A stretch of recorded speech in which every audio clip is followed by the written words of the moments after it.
AI की दुनिया में इस हफ्ते क्या कुछ नहीं हुआ। नए मॉडल्स, बड़े बड़े डील्स और एक ऐसा सवाल जिसने सबको हिला के रख दिया है। हेलो फैज़ान.ai में वेलकम। आज का वीकली अपडेट कुछ यूं है।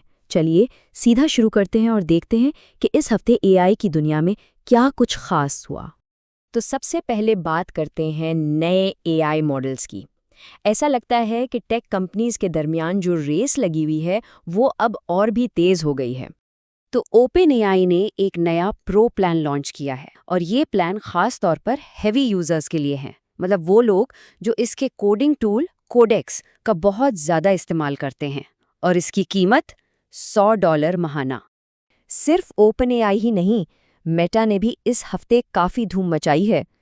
उनके सुपर इंटेलिजेंस लैब्स ने अपना पहला मॉडल लॉन्च किया है जिसका नाम है म्यूज स्पार्क।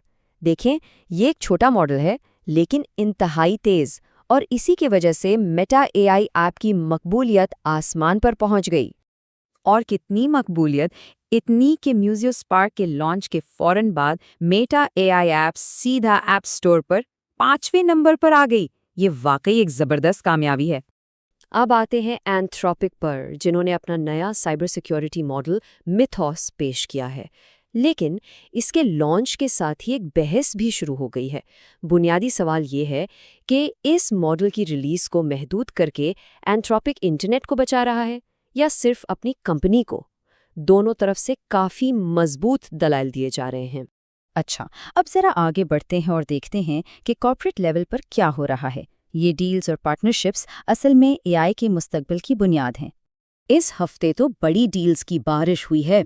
देखें, डिमांड इतनी बढ़ गई है कि एंथ्रोपिक को गूगल और ब्रॉडकॉम के साथ अपने कंप्यूट एग्रीमेंट्स बढ़ाने पड़े। यानी मॉडल्स ट्रेन करने के लिए जो ज़बरदस्त प्रोसेसिंग पावर चाहिए वो उन्होंने हासिल कर ली। इसके साथ ही गूगल और इंटेल की पार्टनरशिप और मजबूत हो गई है, और अब उबर भी अमेज़ॉन के एआई चिप्स इस्तेमाल करेगा। लेकिन सबसे दिलचस्प बात पता है क्या है? AWS ने अपने ही राइवल्स यानी OpenAI और एंथ्रोपिक दोनों में इन्वेस्ट करने की अपनी स्ट्रैटेजी को डिफेंड किया है। जरा सोचिए इस बारे में।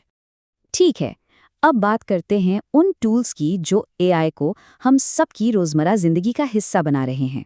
इस हफ्ते कुछ वाकई ज़बरदस्त ऐप्स और फीचर्स लॉन्च हुए हैं। तो इस हफ्ते बहुत से नए टूल सामने आए हैं। मिसाल के तौर पर गूगल ने एक offline AI dictation app launch की है और ऐप्स में ऑटो कैप्शनिंग का फीचर डाल दिया है। स्ट्रीमिंग की दुनिया में एक बड़ी खबर है।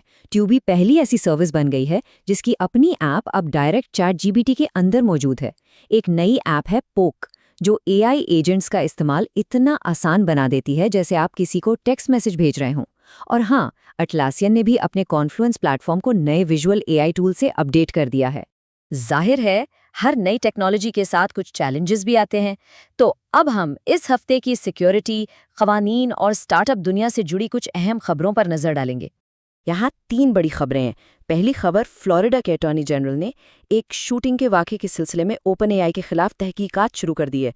दूसरी खबर यह है कि ओपन एआई ने बच्चों के इस्तेहसाल को रोकने के लिए एक नया सेफ्टी प्लान जारी किया है।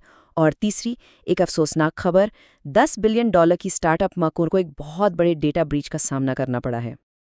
अच्छा, इन सब अपडेट्स के बाद अब आते हैं इस हफ्ते की सबसे बड़ी खबर पर। लेकिन उसे समझने के लिए पहले एक टर्म को समझना ज़रूरी है। AGI यानी आर्टिफिशियल जनरल इंटेलिजेंस। आसान लफ्ज़ों में AGI एक ऐसी AI है जो कोई भी इंसानी काम सीख या समझ सकती है। अब तक ये सिर्फ एक ख्याली चीज़ समझी जाती थी। लेकिन अब नहीं। डेटाब्रिक्स के को-फाउंडर ने एक बहुत ही अहम ACM अवार्ड जीतने के बाद एक ऐलान किया जिसने सबको हैरान कर दिया। उन्होंने कहा, AGI पहले ही यहाँ मौजूद है। सोचिए, इस एक जुमले ने पूरी टेक इंडस्ट्री में तहलका मचा दिया है, और अब इस हफ्ते होने वाली हर डील और हर मॉडल लॉन्च को एक बिल्कुल नए ज़ाविये से देखना पड़ेगा। तो यहाँ बुनियादी नुक्ता ये है कि इस ऐलान का हम सब के लिए क्या मतलब है। जो डील्स और मॉडल्स हमने इस हफ्ते देखे हैं वो साबित करते हैं कि बड़ी बड़ी टेक कंपनीज इस नई हकीकत के लिए बिल्कुल तैयार हैं। लेकिन सवाल ये है, क्या हम तैयार हैं? हेलो फैज़ान.ai को फॉलो करें और सब्सक्राइब करें। शुक्रिया।